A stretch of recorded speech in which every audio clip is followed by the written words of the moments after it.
Welcome to There is a Method to the Madness. My name is Rob Maxwell, and I'm an exercise physiologist and personal trainer. I'm the owner of Maxwell's Fitness Programs, and I've been in business since 1994.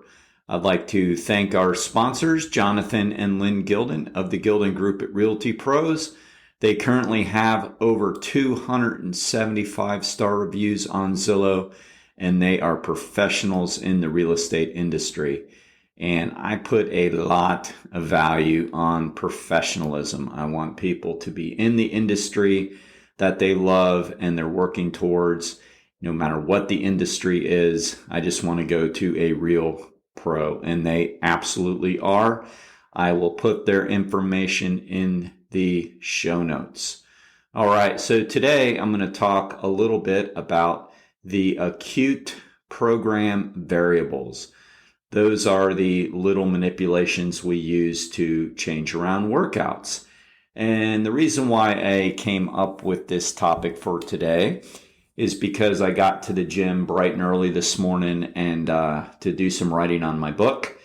I currently am working on a third book. It's all about strength training and basically a how-to workout book. And it's very technical.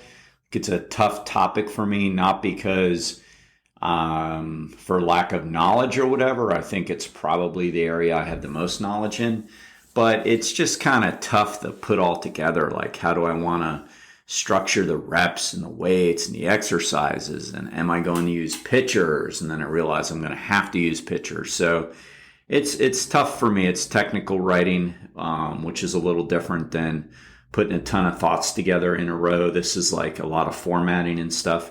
But anyway, that's my gripe of the day, I guess. But as I was working through it, I'm working through the different workouts right now. Like, got through the bulk of the writing portion, and now I'm into that programming portion where I'm writing out a lot of the different workouts that I've enjoyed using with people through the years.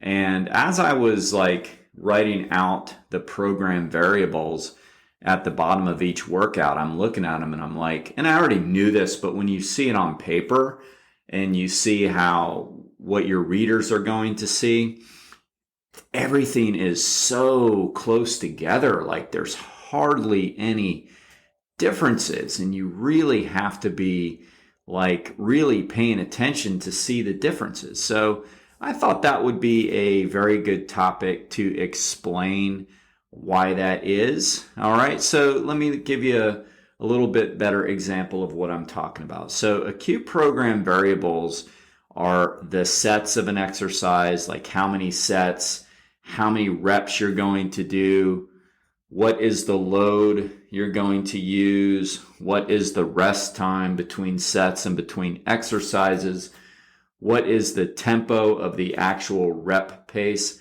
Those are some of the acute program variables, and I'd argue the most important program variables. The rest of the stuff is like the exercises that you choose, and the exercises that we choose for the most part are always going to be the same regardless of what the goal is, okay? So the goals might be what we call adaptations. I know a lot of people say, well, I'm working out to lose weight, or I'm strength training to lose weight. And I always caution them and say, well, that's not really the primary goal of strength training. They might say, well, that's my goal. So, well, really better put is you're using strength training to help you lose weight, because the reality is we lose weight by eating less and moving more.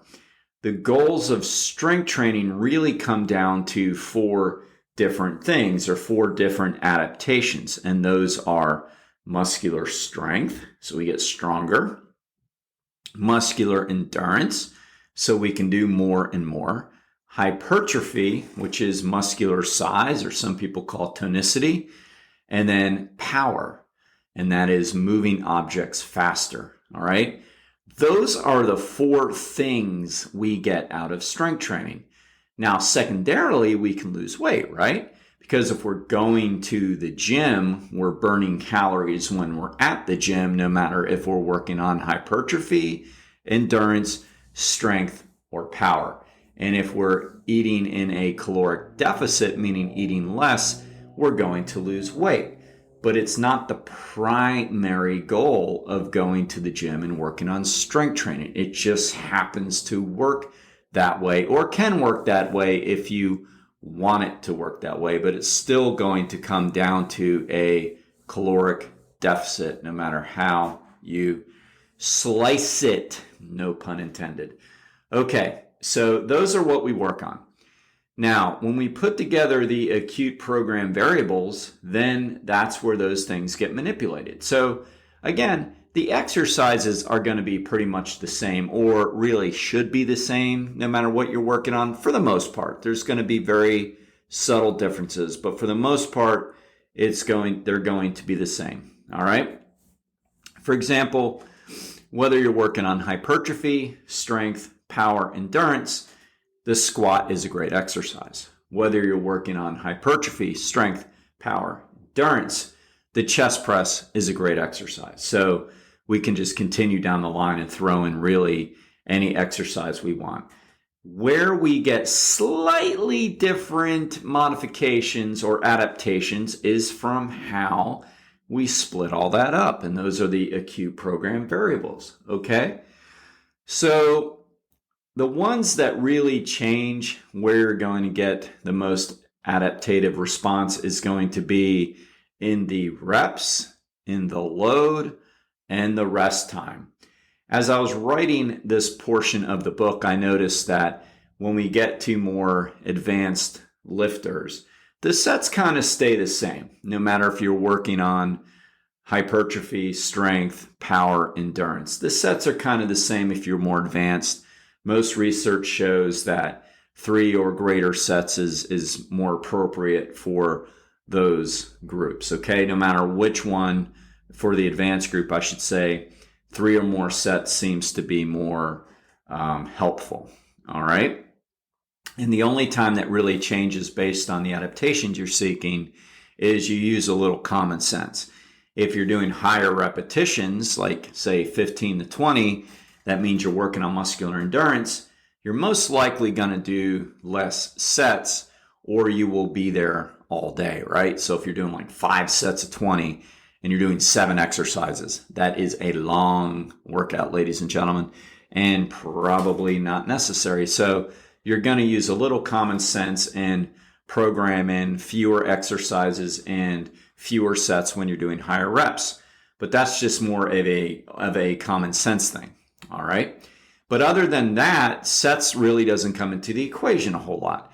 But what does, but again, it's still just a little, and I'm going to finish all this up with that so you really get it, is the reps, the rest time, and the load. All right? So, for example, if you're working on pure strength, that means you're that guy in high school, in my high school, New Smyrna Beach, Barracudas, we wanted to be able to bench press as much weight as possible. And I'm sure that happened in every high school in the USA, right? So if you're that guy, research shows that less than 6 repetitions is appropriate per set. So that's low reps, all right? And the more you get to 1, like the closer you get to 1, like 2 or 3, would be more beneficial to use low reps. Now I'm talking maximal strength. So reps and load go hand in hand. In other words, if you're going lower reps, you have to be using high loads. So that's very important for people to understand. And I think a lot of us fitness professionals just take for granted people know that. In other words, we'll say, all right, do 5 sets of 5. We're working on strength. Okay. And they'll do 5 sets of 5 and the load will be, disproportionate, meaning they'll be able to do 15 reps. Say, well, that's not 5 sets of 5. That's like a broken 15. In other words, that doesn't count. You have to have the load appropriate. And the load appropriate means you have to be coming within 1 or 2, tops 3 repetitions short of failure. So when you're doing the 5, it should be pretty much you can't go any heavier. So reps and load always are supposed to be directly correlated with each other, okay, related to each other. So if we're training for pure strength, it's lower reps, high load, and longer rest times, 2 to 3 minutes. Why? Because we need to allow all of the ATP, which is the adenosine triphosphate, to resynthesize, regroup, and be ready to go, because those types of sets drain them quickly, and it takes 3 minutes for the ATP to be resynthesized roughly. Again, method to the madness. Why do we wait longer? That's why, because we need maximal contraction of the muscles. To have maximal contraction of the muscles, we need maximal ATP available. All right, so that's pure strength. Now, again, no matter what exercise you choose. Now let's go to hypertrophy, which is size, the big dog, right? Hypertrophy training, you want to get muscular size. Now, yes, we can get stronger and bigger at the same time, and we kind of have to. But you can target your workouts a little more towards any of these adaptations. So the research shows with hypertrophy, again, I've already discussed that the sets remain pretty constant for everything. But the rep ranges for hypertrophy is 6 to 12. That's more of a moderate rep range. It's not that real low like for strength, which means that the load has to be appropriate, which means the load is going to be lighter than it is for pure strength. If you want me to be technical, it's going to be somewhere around 70 to 85% of the maximal 1 rep max. Whereas for strength training, the loads are going to be closer to 85 to 100%, so almost maximal loads. Now you're using submaximal loads, what we would call moderate load. That's what the research shows. Research also shows that we should rest no more than 90 seconds and preferably 1 minute. Why? Well, if you remember from my podcast the other day, and if you didn't listen, you better go back and listen when I talk about what's the best kind of workouts to raise your energy. When we cut the rest times down, we're actually producing more human growth hormone, HGH, testosterone, and insulin growth factor F. All right? Those hormones, and they are steroids, are necessary to bring about hypertrophy. All right? So that is why on the rest time. And we're talking about 1 minute. That's what I like. You know, the research says 90 seconds to actually 45 seconds, but I like to use 1 minute. I like to keep things really simple. But in any event, it falls right in there. But that's not a huge difference, right? I mean, it looks like it, but when you really sit down and think about it, you're like, well, 1 minute versus 3. I mean, we're not talking like totally two different things, like, you know, you're going to ice skate one day and you're going to ride your bike the next. I mean, we're talking just minute or so difference, all right? And the rep ranges, we're talking, you know, 6 to 12 versus under 6. It's not huge. And you wonder, well, can that kind of change, that kind of minimal change, which I believe is minimal, create such a difference between strength and hypertrophy? The answer is yes and no. I mean, yes, because we're maximizing hypertrophy with lower rest times, right? The answer is no also because we have to get to genetics. There has to be that growth period or factor there, which I will talk about when I finish with these different adaptations. I'm just trying to get you to kind of think where I'm leading you, hopefully. Think about where I'm leading you, all right? So next, let's look at muscular endurance, that next adaptation. So muscular endurance is like being able to do a lot of push-ups, being able to do pull-ups, those types of things. It's important, right? We want that for our overall fitness. We want all these things. So muscular endurance, again, keep the sets out of it, basically states that anywhere from, say, 12 to 20 reps is more ideal. So that's higher reps. The loads are going to be lighter because you have to match the loads to the reps, and research shows anywhere from, say, like 60% up to 75% is for muscular endurance. Most research states that anything lighter than 60% of your 1 rep max, you're not going to get any benefit from. So that's really important for people that grab those tiny little weights and they go back to the mirror and they start doing all these little exercises with hand weights that are way too light for them, and do a million sets, and they think that they're spot toning and all this stuff, which is really impossible. They're really kind of just doing, I don't know, submaximal, subaerobic levels of exercise. So in any event, whole nother topic, but 60% is the maximal load we need to get strength, endurance, or power or hypertrophy benefits.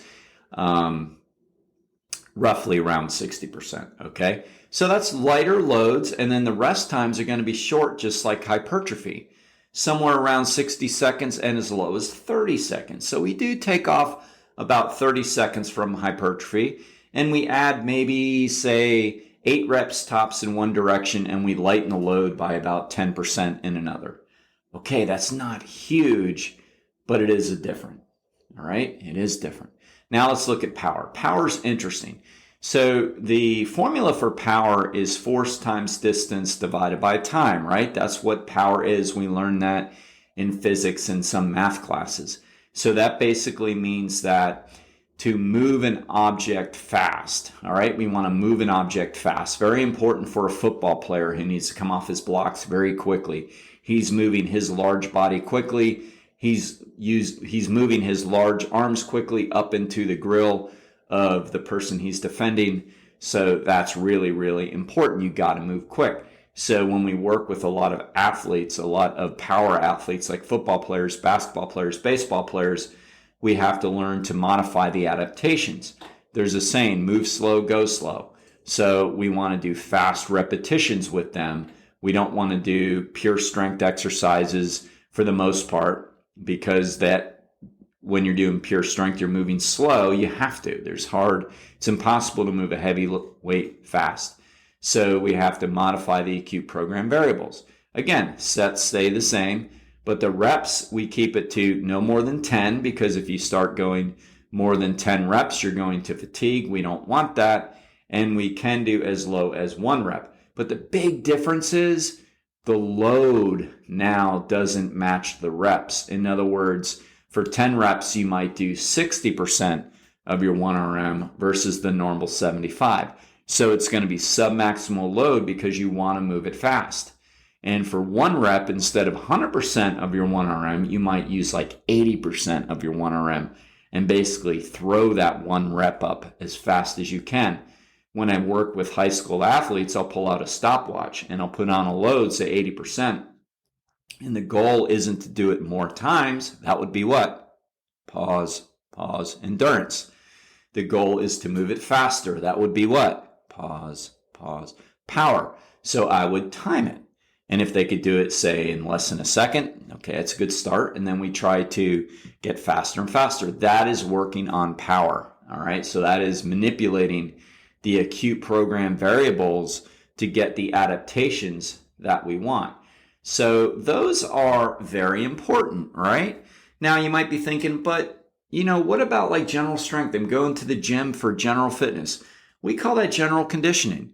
And really, that's more in the lines of hypertrophy. That's like where most people should be training, because in the hypertrophy area, you are getting generally stronger, meaning you are getting stronger. You're using more than 60% of your 1RM. If you're here, you are. We're not doing, baby weights, And when I say baby weights, don't get me wrong. I mean, we have senior using 3s, and that's not a baby weight to them. They're going to maximal failure on them. I mean, like, we're going to be using the appropriate loads for what you're trying to accomplish. We're going to teach you the importance of that with that. So hypertrophy is really that general strength area, that almost that one-size-fits-all category that is great for everybody, because you are getting stronger, you are adding muscle mass, which is so important for your metabolism.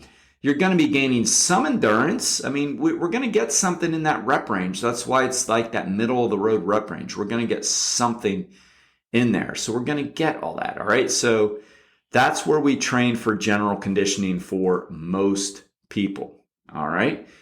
Now, what about, does this stuff really matter? And the answer is yes and no. Yes, because we do want to manipulate those things to be the best we can be at the area we're trying to accomplish. All right.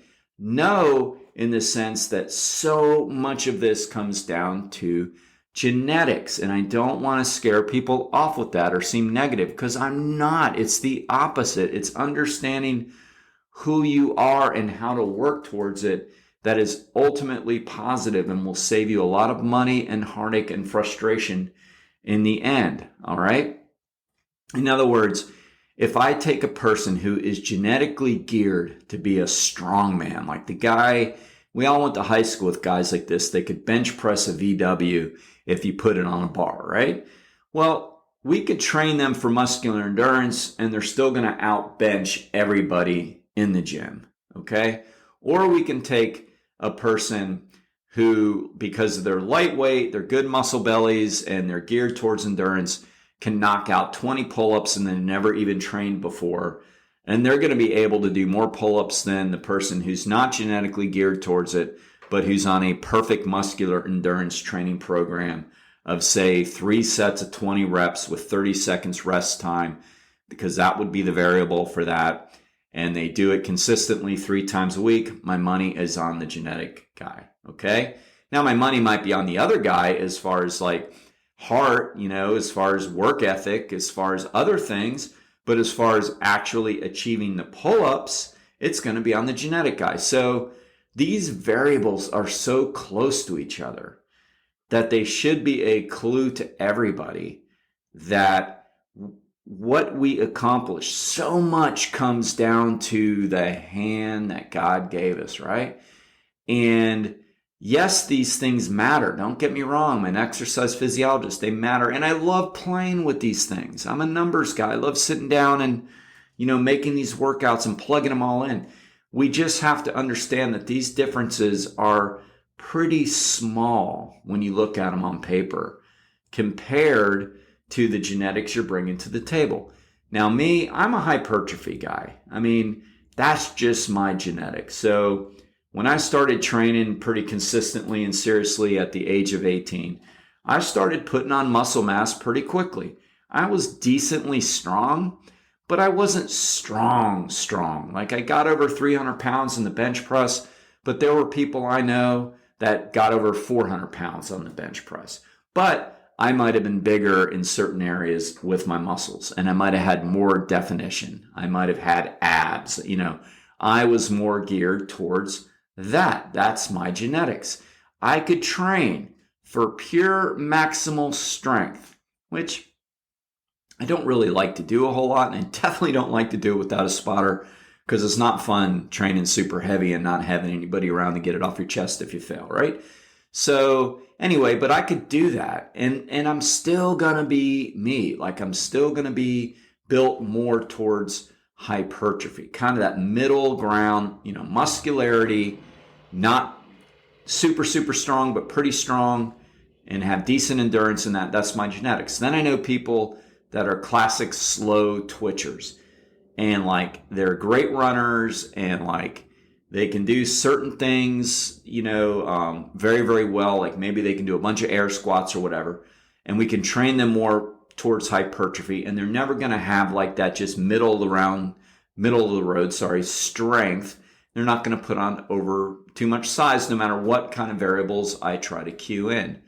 So that's important to understand that, yes, if we're training for something, follow the variables. But also remember that who we are is always going to take precedence. And you could be the best at what you are. I mean, people sometimes say, well, what are your favorite types of athletes? I'm like, the ones that work the hardest. I mean, I've got people that are pure endurance people that can do 1 million pull-ups and 1 million push-ups and 1 million body weight dips and air squats and all that kind of stuff. They work their butts off on those adaptations. They enjoy those adaptations. They work their butt off. They're my favorite. And then I have the hypertrophy people, the more bodybuilder people that are using moderate weights, moderate loads, moderate rep ranges, and they focus on the feel, and they like the pump, and they work hard, and they're my favorite clients. And then then I'll have the deadlift people, the bench press people, and I have a few of them, not many. I mean, as we get older, I think that goal tends to probably just move away a little bit more, but I've worked with the senior games for powerlifting, so they're still out there in the upper ages, and they want to go really heavy and they work really hard on their heavy sets, and they're my favorite. So it's like, to me, all of these groups of athletes have qualities, and they're all super fit, and they're all using weights to make themselves better. It's just understanding that the adaptations are important, but it is so important to understand who we are. And I know I kind of bring this out in almost every podcast, and it's because so many people don't get that. They think if they just manipulate this variable a little bit, they're going to go from the marathon runner build in the Arnold Schwarzenegger, and all they have to do is follow the hypertrophy plan. I hate to break it to you, that's just not going to happen. You're going to save yourself a lot of time, but you can be the best you can be. All right? So that was fun. Hit me up with any questions that you have, feedback. Please rate this show. If you're listening to Spotify, it's not that hard. Just rate it. Give me a 5. You better give me a 5. Why did you not give me a 5? Okay? If you're listening to on Apple Podcasts, do the same thing. Rate it. Make sure you hit the subscribe button, because then I get little help from the algorithms helping this spread out. That's the way it works these days. If you're just listening and then kind of turning it off and going back to business afterwards, and I send it to you and you're not doing anything with it, just do me a favor and do those things, because Spotify didn't know you listened unless you hit subscribe. And then later on, please rate it. That'll help me too. All right. Because we're trying to lower costs of putting this on, which is the perfect segue into thanking Dr. Doris Antos, the chiropractic physician. She is great. She's in Ormond Beach. I'm going to be interviewing her soon, which is going to be fun. And she has a new associate, I believe. And we're going to talk with those folks and let them talk about themselves. But I know this, she has a great reputation. My clients go to her, and I will put all of her information in the show notes. Until next time, be Max Fit, be Max Well.